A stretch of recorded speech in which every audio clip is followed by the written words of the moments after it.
Hi guys, James at Goddard Radio Moscow Beer and Metal Reviews again for you today with another beer review. For this one we're going to continue on with my very short series of New South Wales Australian beers. A thank you again to John Shepherd for kind of enabling this little series of reviews that I've been doing for you. So this series is dedicated to him and I'm filming again for you in Osaka in Japan. So for the second in this series of reviews we are going to go to Dalgety Brewing Company, who are from the southeastern part of New South Wales, and we're going to have a taste of their red ale. And if you've watched my channel before, you will know that the red ale style is one of my favourites. I really love these beers, and when they're done right, they're just brilliant. So hopefully this one kind of lives up to that as well. So as is usual with my reviews, I'll take you through a very short history of the brewery. Very new company, so it will only be a minute or two. Just fast forward to the tasting if you want to go there. The brewery website's in the description below, along with a link to my other reviews that hopefully I can add from these guys in the near future.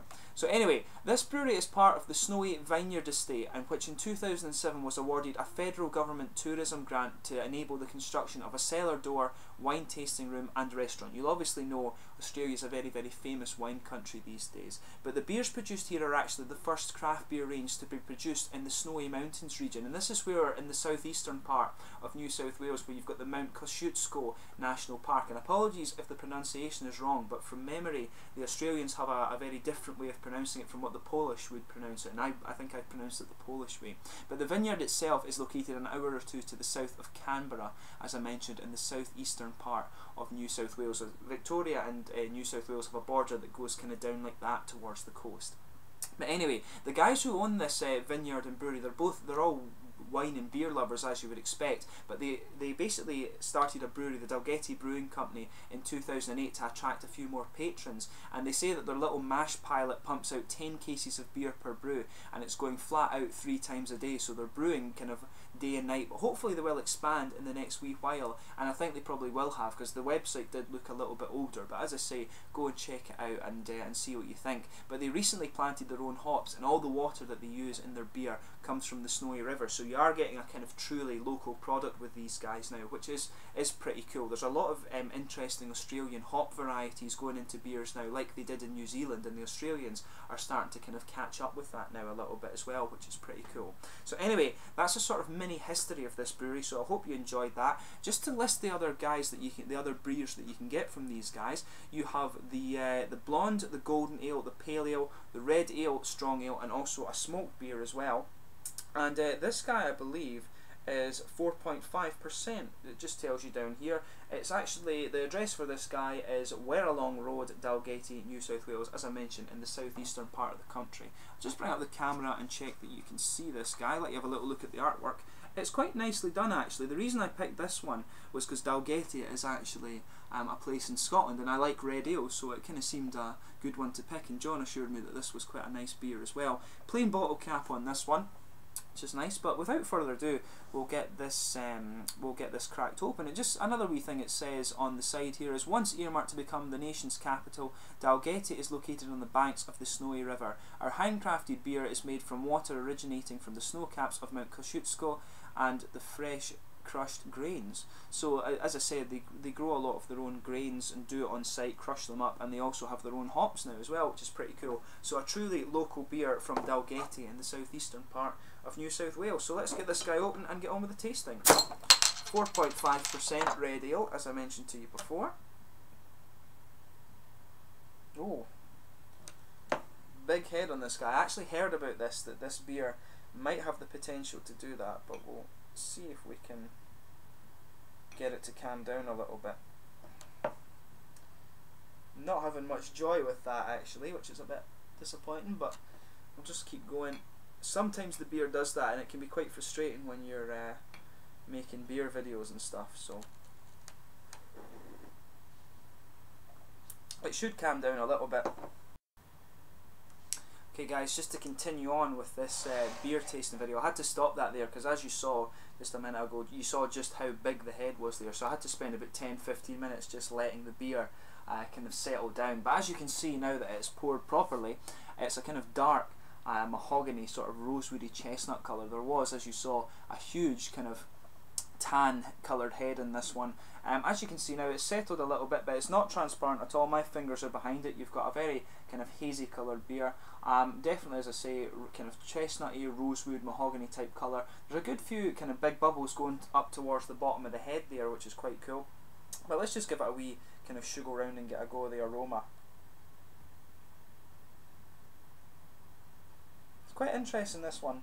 There's a big roasted element to the malt, and you'll notice that when you swirl it about. Nice big kind of roasted caramel bready element to it there. But it's a big, yeah, it's a big caramel malt nose, this guy. There is a little bit, I think, of a kind of bread and spice element to this one as well, which is quite element. There's maybe a little bit of fruit in there too. You can pick up just a little bit of maybe sort of stone fruits. You can maybe get it's quite unusual to pick that up in a radio, but I'm definitely picking up some kind of you know, maybe a little bit of figgy kind of aroma from this guy. Yeah, definitely a kind of dark reddish berry fruit sort of aroma you're getting from this guy. You can just pick that up at the front, at the sharper end of the nose. But overall it's a kind of caramelly note. Yeah, definitely caramel, quite roasted as well. There's definitely an element of cereal in there and some spice. Roasted elements to it as well. It's a really quite interesting aroma, this one. So as I always say with my beer videos, just take a little bit of time and get used to the aroma in this one. It's always quite interesting to pick out the little elements. But this is the Dalgety Brewing Company's Red Ale from southeastern New South Wales. Cheers.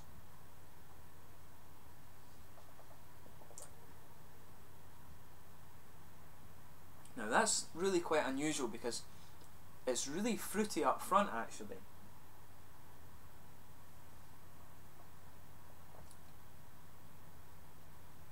You're getting a really nice, juicy, kind of stone fruity flavour with this one. As I was mentioning, there's figs and things like that in the aroma, and this has got a really interesting, it's almost a kind of similar idea to what you get at the back end of a bock beer, actually.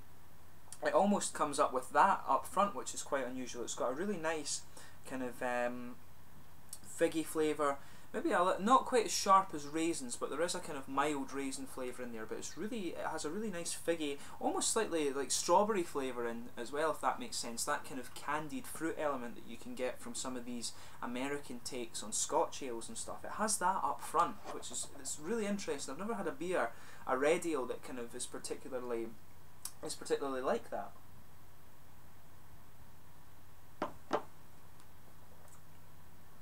Yeah, it's got a really juicy mouthfeel to it, and that's where you're getting this kind of candied fruit, figs, raisins, and things like that. That's really interesting. That, as I said, I've never had a red ale that's kind of where that component has been the more forward part.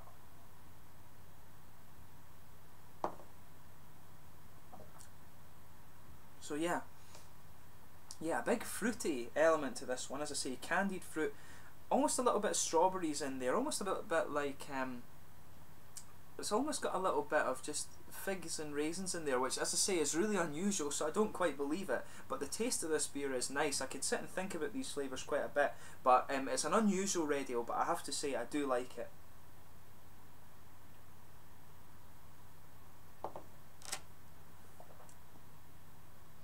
Yeah, so you've got a nice kind of sweet caramel and sort of sweet biscuity element underneath this guy. It's definitely a malt forward red ale.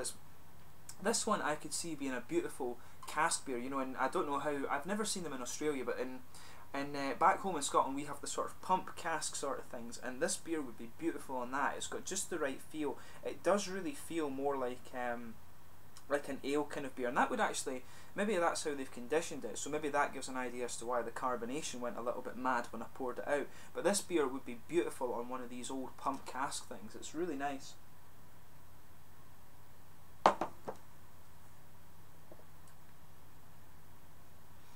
But yeah, around the edges of the palate, like I'm saying, some really nice stone fruit flavours, some nice figs, nice raisiny element to it there, I think there's a kind of very mild strawberry in there, but maybe it's more of a sort of candied fruit, you know, the sort of idea you get from Haribo's a little bit.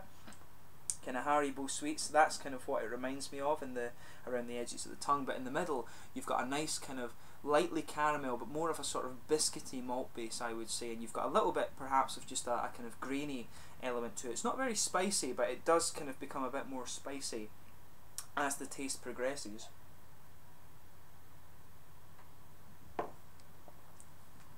Yeah, you get a sort of oily feel builds around the edges of the tongue. Then you can just detect a little bit of that sort of cereally spice in this one, which is really nice. In terms of the mouthfeel, it's mid-bodied. It's got a kind of moderate carbonation to it, and it's slightly oily as well, which is quite nice. As I say, that brings out the really nice kind of fruity flavours around the edge of the tongue there. But it's got a little bit, I would say it does have a little bit of bitterness that's that kind of cereally, grainy style bitterness, which is, it's really quite interesting actually. So overall I would say this is a really, really nice beer. Very unusual red ale. I've never come across one that kind of comes out like this, but what I would say is, rather than putting it in the bottle, I would love to try it on one of these old pump cask things, because that's when you get the malts coming out a little bit more, and it would really, in my opinion, suit the kind of it would really suit the sort of fruit flavours and the malt base that this one has. You've got a really, really nice blend of flavours in here. It's more of a sweet beer than having a lot of bitter character, this one. Very, very malt forward beer that would be beautiful as a cask ale. But anyway, I hope you've enjoyed this video, kind of despite my interrupting. I'll need to play with it a little bit and just edit it so that it kind of flows quite well, but I hope you've enjoyed it nonetheless. Thanks again for watching my beer reviews. This is a really unusual red ale, so if like me you really like the style, very different from anything else that I've reviewed on here from that. Most of the red ales I've done are the American style ones, the big hoppy ones and really caramelly, but this one comes across as more of a mild, well mixed one that would, as I said, would really suit being on one of these old pump cask things that I say. But anyway, as usual, I hope you've enjoyed the review. Please comment in the section below if you have tried this beer yourself, and please like, subscribe, share, all the usual YouTube stuff. I hope you're enjoying this kind of mini series of New South Wales reviews, and I will catch you soon with the next one in the series. Cheers.